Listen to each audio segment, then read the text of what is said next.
وکیل صاحب نے مشورہ دیا کہ لگے ہاتھوں لکڑی ایس ایچ او صاحب کے پلاٹ پر ڈالتے جائیے، نیک کام میں دیر نہیں کرنی چاہیے۔ گاڑی کے پچھلے حصے میں لکڑی کے تختوں پر بشارت ہاتھ میں لالٹین لے کر بیٹھ گئے۔ ان کی آنکھیں نیند سے بند ہو چلی تھیں، مگر کراچی کی سڑکیں جاگ رہی تھیں۔ سینما کا آخری شو ابھی ختم ہوا تھا۔ گاڑیوں کے شیشوں پر اوس کے ریلے بہہ رہے تھے اور ان کی قمیض بھیگ چلی تھی۔ پیلس سینما کے پاس بجلی کے ایک کھمبے کے نیچے ایک جوان نیم برہنہ بھکارن اپنے بچے کو دودھ پلا رہی تھی۔ بچے کی آنکھیں دکھنے آئی ہوئی تھیں اور سوجن سے بند ہو چکی تھیں۔ ننگی چھاتی پر بچے نے دودھ ڈال دیا تھا جس پر مکھیاں بیٹھی تھیں۔ ہر گزرنے والا ان حصوں کو جو مکھیوں سے بچ رہے تھے نہ صرف غور سے دیکھتا جاتا بلکہ مڑ مڑ کر ایسی نظروں سے گھورتا جاتا کہ یہ فیصلہ کرنا مشکل تھا کہ دراصل بھکاری کون ہے۔ کھمبے کے پاس ہی ایک کتا ایلومینیم کے ایک پیالے میں منہ ڈالے اسے زبان سے چاٹ چاٹ کے صاف کر رہا تھا۔ اس سے ذرا دور ایک 7-8 سال کا لڑکا ابھی تک موتیے کے گجرے بیچ رہا تھا۔ انہوں نے ترس کھا کر ایک گجرا خرید لیا اور کانسٹیبل کو دے دیا، جسے اس نے رائفل کی نال پہ لپیٹ لیا۔ بشارت سر جھکائے بندر روڈ عیدگاہ اور صدر ہوتے ہوئے PECHS پہنچے تو 1 بجے کا عمل ہوگا۔ انہوں نے لالٹین گاڑی کے بونٹ پہ رکھ دی اور اس کی روشنی میں وہ لکڑی جو چوروں سے بچ گئی تھی اپنے ہاتھ سے تھانے دار کے پلاٹ پر ڈال آئے۔ 2:30 بجے رات جب وہ گھر پہنچے تو فیصلہ کر چکے تھے کہ اس چھکڑے کو اونے پونے ٹھکانے لگا دیں گے۔ سواری اور انگوٹھی کے پتھر کے معاملے میں وہ سعد اور نحس کے قائل تھے۔ انہیں یاد آیا کہ 1953 میں موٹر سائیکل رکشے کے حادثے میں زخمی ہونے کے بعد جب وہ ایک نجومی کے پاس گئے تھے تو اس نے اپنے سدھائے ہوئے طوطے سے ایک لفافہ نکلوا کر پیشن گوئی کی تھی کہ تمہاری قسمت میں 1 بیوی اور 3 حج ہیں۔ تعداد کی ترتیب اس کے برعکس ہوتی تو کیا ہی اچھا ہوتا۔ یوں بھی حج زندگی میں ایک ہی دفعہ فرض ہے، انہوں نے دل میں سوچا۔ ثواب لوٹنے کے معاملے میں وہ بالکل لالچی نہیں تھے۔ نجومی نے زائچہ بنا کر اور ہاتھ کی لکیریں محدب شیشے سے دیکھ کر یہ بھی کہا تھا کہ 2، 3 اور 4 پہیوں والی گاڑیاں تمہارے لیے نحس ثابت ہوں گی۔ یہ بات وہ زائچے اور محدب شیشے کے بغیر فقط ان کے ہاتھ اور گردن پر بندھی ہوئی پٹیاں دیکھ کر بھی کہہ سکتا تھا۔ بہرحال بشارت اب اس نتیجے پر پہنچے کہ جب تک 1 یا 5 پہیوں کی گاڑی ایجاد نہ ہو انہیں ٹانگوں پر ہی گزارا کرنا پڑے گا۔ ایسا لگتا تھا اس گاڑی کو خریدنے کا اصل مقصد لکڑی کو چوروں اور SHO تک بحفاظت تمام پہنچانا تھا، جو بحمدللہ بغیر کسی تاخیر اور رکاوٹ کے تکمیل کو پہنچ گیا۔ صبح جب انہوں نے خلیفہ کو مطلع کیا کہ اب وہ اس کی خدمات سے استفادہ کرنے کے لائق نہیں رہے تو وہ بہت رویا گایا۔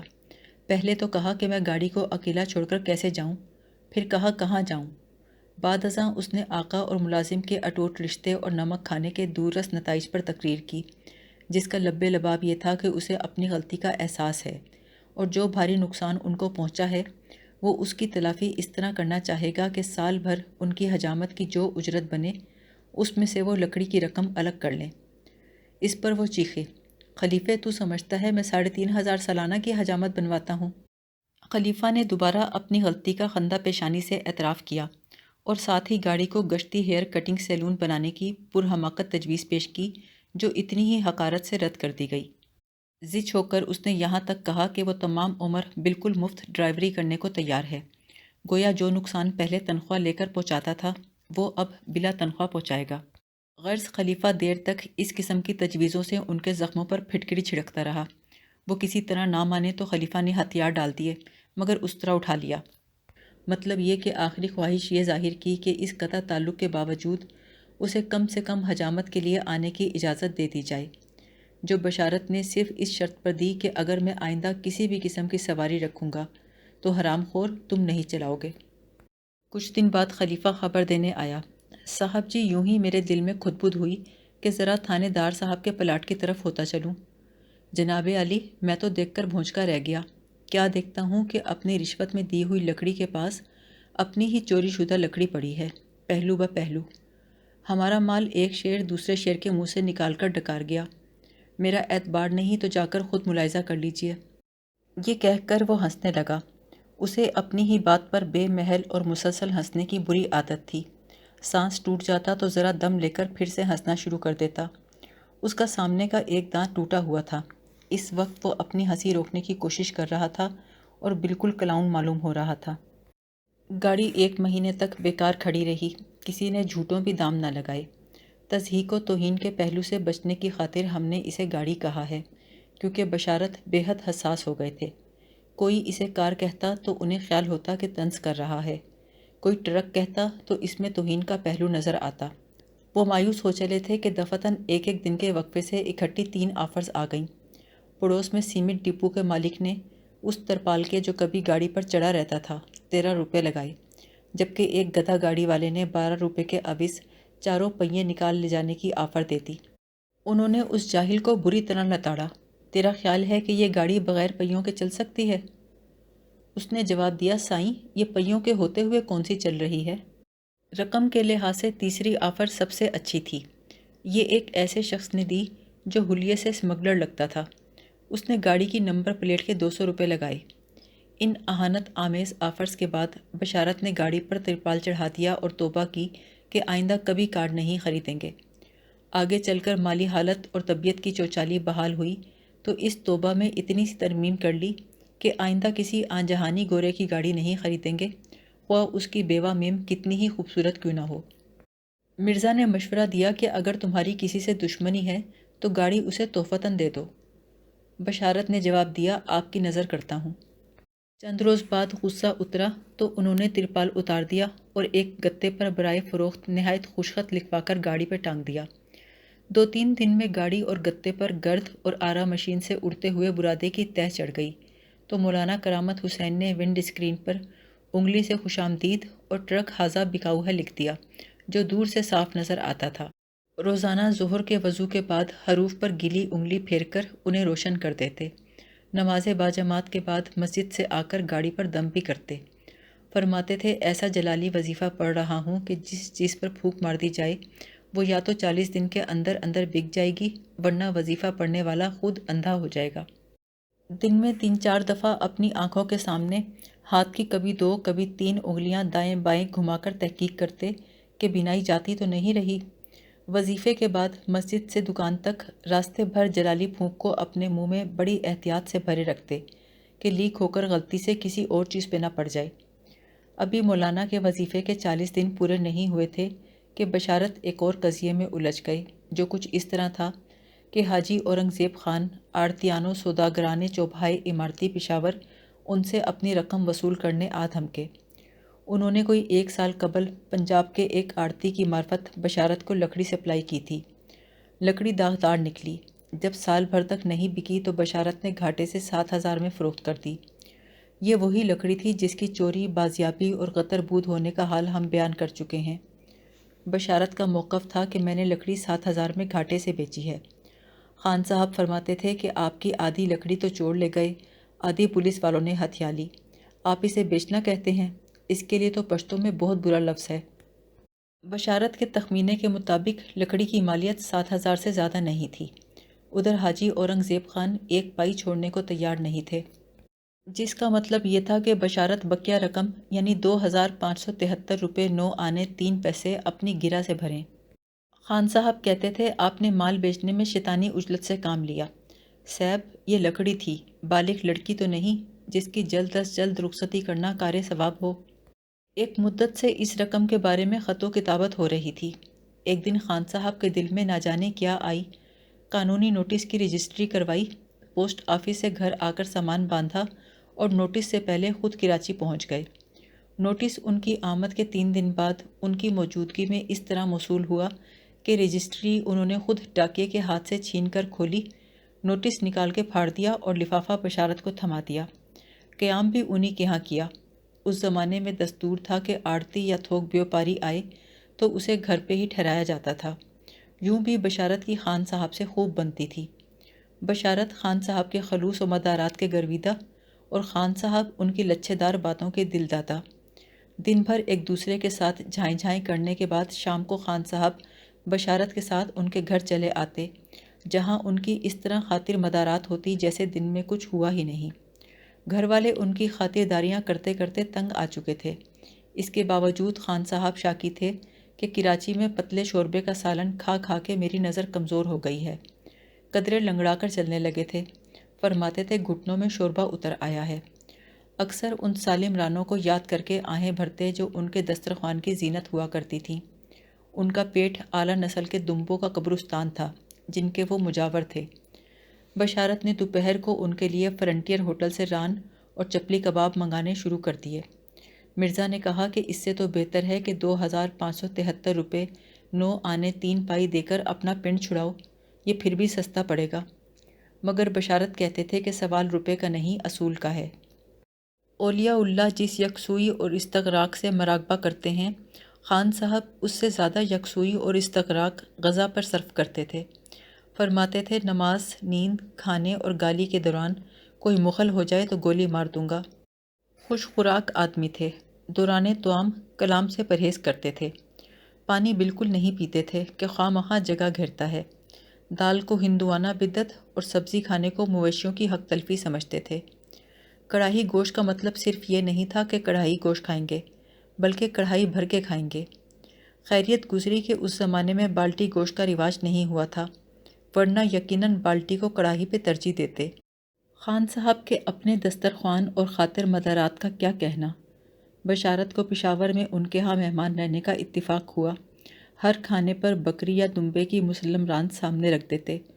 ان کے دسترخوان پر رانگ اور ٹانگ کے سوا کسی اور حصے کا گوشت نہ دیکھا، نہ ہی کبھی سبزی یا مچھلی دیکھی، جس کی وجہ بظاہر یہی معلوم ہوتی تھی کہ بینگن اور مچھلی کی ٹانگیں نہیں ہوتیں۔ یہ کہنا تو مشکل ہے کہ پیرس کی کورس گرلز کا لیگ شو دیکھ کر خان صاحب کیا ارشاد فرماتے، لیکن اتنا ہم یقین سے کہہ سکتے ہیں کہ انہیں ایسی ٹانگوں سے قطعاً دلچسپی نہیں تھی جنہیں روسٹ کر کے وہ کھا اور کھلا نہ سکیں۔ ٹانگ کے گوشت سے رغبت کے باوجود انہیں کراچی کی بونگ کی نہاری اور سیری پایوں سے سخت چڑ تھی۔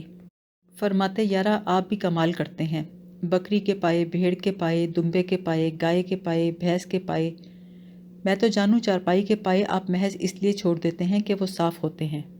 مجھ سے تو مویشی کے گندے گوبر میں بسے ہوئے کھروں کا آب جوش نہیں کھایا جاتا۔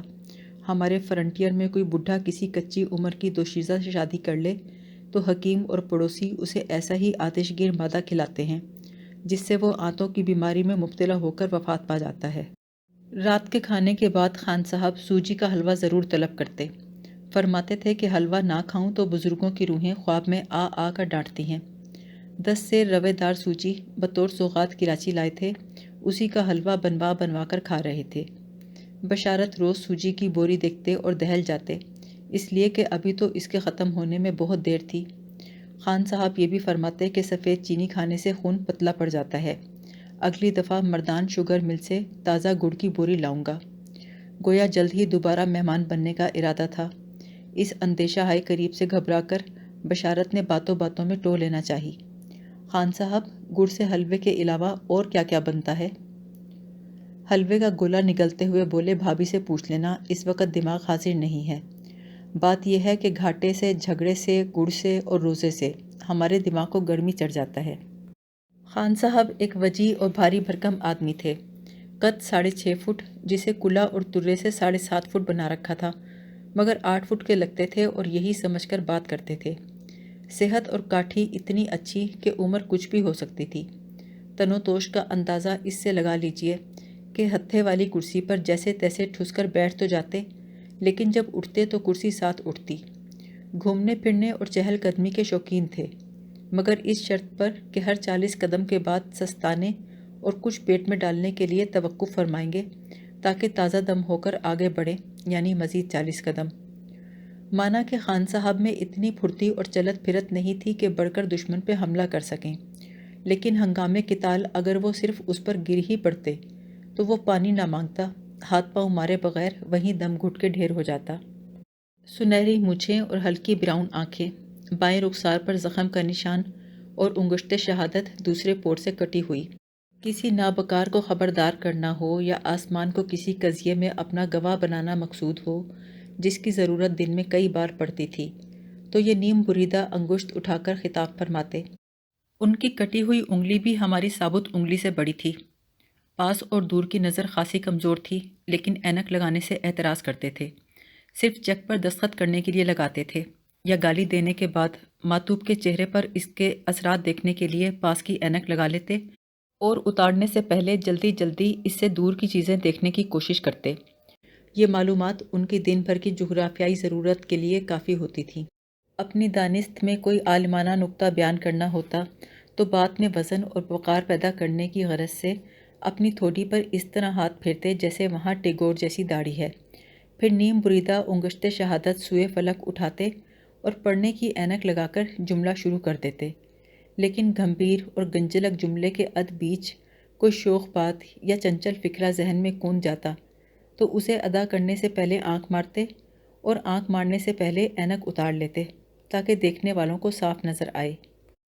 آنکھوں میں شوخی کی ہلکی سی تحریر، کھل کر ہنستے تو چہرہ اناردانہ ہو جاتا، چہرے پر ہنسی ختم ہونے کے بعد اس کی اندرونی لہروں سے پیٹ دیر تک ہچکولے کھاتا رہتا۔ ان کی ہنسی کی تصویر کھینچنا بہت مشکل ہے، لگتا تھا جیسے وہ زور سے قہقہہ لگانا چاہتے ہیں مگر کسی وجہ سے روکنے کی کوشش کر رہے ہیں۔ نتیجہ یہ کہ ان کے منہ سے دیر تک ایسی آوازیں نکلتی رہتیں جیسی بیٹری خلاص ہونے کے بعد کار کو بار بار اسٹارٹ کرنے سے نکلتی ہیں۔ ہنسنے سے پہلے اپنی واسکٹ کے بٹن کھول دیتے تھے، کہتے تھے پردیس میں روز روز کس سے بٹن ٹکواؤں۔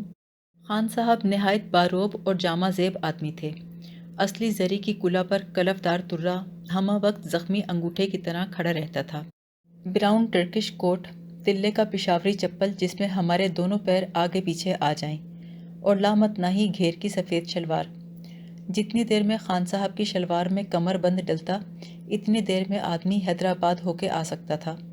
واسکٹ کی جیب میں جو طلائی گھڑی رکھتے تھے اس کی زنجیر 2 فٹ لمبی ضرور ہوگی، اس لیے کہ واسکٹ کی ایک جیب سے دوسری جیب کا فاصلہ اتنا ہی تھا۔ کسی اجنبی سے، دشمن سے یا ناقابل اعتبار دوست سے ملنے جاتے تو گلے میں 38 بور کا ریوالور حمائل کر لیتے تھے، لیکن کراچی اگاہی کے لیے تشریف لاتے تو کارتوسوں کی پیٹی نہیں باندھتے تھے، فرماتے تھے اس کے بغیر ہی کام چل جاتا ہے۔ سینے اور پیٹ پر پیٹی کے نشان سے ایک اریب لکیر بن گئی تھی جو دھڑ کو 2 مساوی مثلثوں میں آڑا تقسیم کرتی تھی۔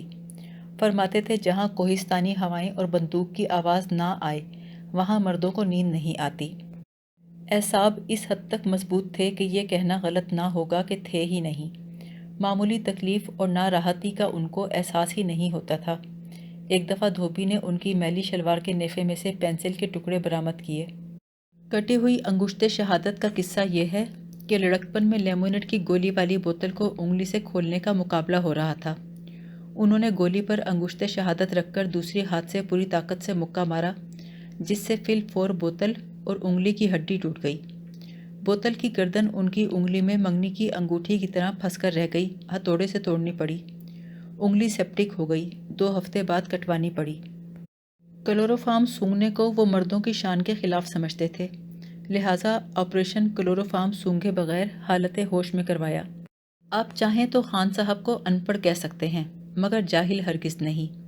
وہ برسوں چیک پر انگوٹھا لگاتے رہے، لیکن جس دن ان کا بینک بیلنس 1 لاکھ روپے ہو گیا انہوں نے اردو میں دستخط کرنے سیکھ لیے۔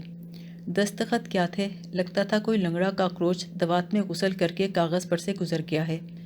دستخط کے دوران ان کا ہاتھ ایسی توڑا مروڑی سے گزرتا اور ہر چھوٹا بڑا دائرہ بناتے وقت ان کے کھلے ہوئے منہ کی گولائی اس طرح گھٹتی بڑھتی کہ ایک ہی دستخط کے بعد ان کے ہاتھ میں اور دیکھنے والے کی آنکھ میں بائنٹا آ جاتا۔ اس زمانے میں خان صاحب کا اکاؤنٹ مسلم کمرشل بینک میں تھا، جہاں اردو میں دستخط کرنے والوں کو اسٹیمپ پیپر پہ یہ توہین آمیز ضمانت دینی پڑتی تھی کہ اگر ان کے اکاؤنٹ میں جعلی دستخطوں کے سبب کبھی فراڈ ہو جائے تو بینک ذمہ دار نہیں ہوگا، بلکہ اگر بینک کو کوئی نقصان پہنچا تو اسے بھی وہی بھریں گے۔ خان صاحب کو جب اس بات کا مطلب پشتو میں سمجھایا گیا تو مشتعل ہو گئے۔